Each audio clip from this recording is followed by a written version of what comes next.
A close-fisted beggar. In a remote village, once there lived a very poor beggar.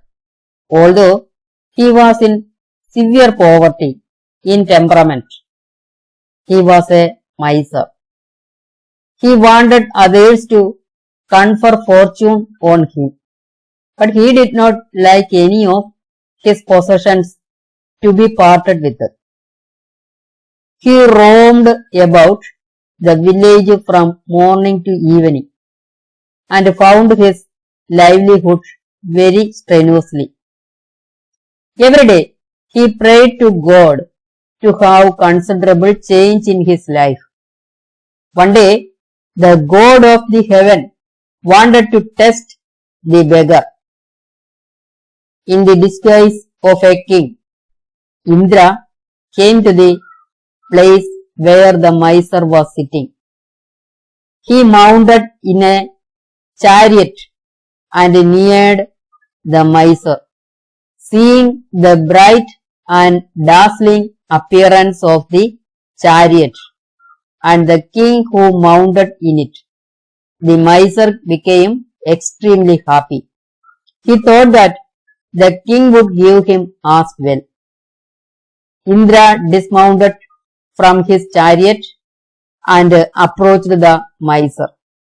The miser folded his arms in obeisance and said, "Your Majesty, I am a poor beggar. Could you please give me anything?" Indra smiled at him and said, "I don't have anything in my hand. If you don't mind, could you please give me alms?" The miser was greatly astounded to hear a king implore a poor beggar like him. Since it was the request of a king, he was unable to escape from giving alms. The miser opened his rag and torn bag and took out a small cloth bag full of rice. He put his hand into it and took out a single piece of rice grain. Stretching his hand forward against the king, and he said, "Here it is, take this grain away." Giving the grain to the king, the miser went away from there. Very pleasantly and heartily, Indra accepted the alms and smiled at it. The miser reached home. He was very hungry. He wanted to prepare some food for supper.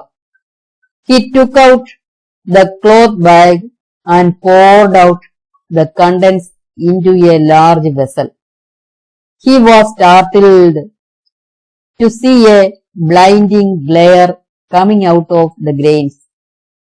He rummaged it to find a single grain in the form of a very precious stone.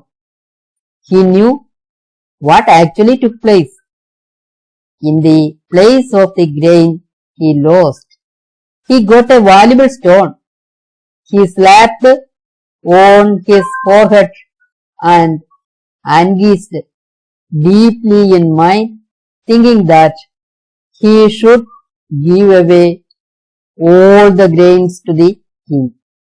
If so, he would get all his grains changed to precious stones.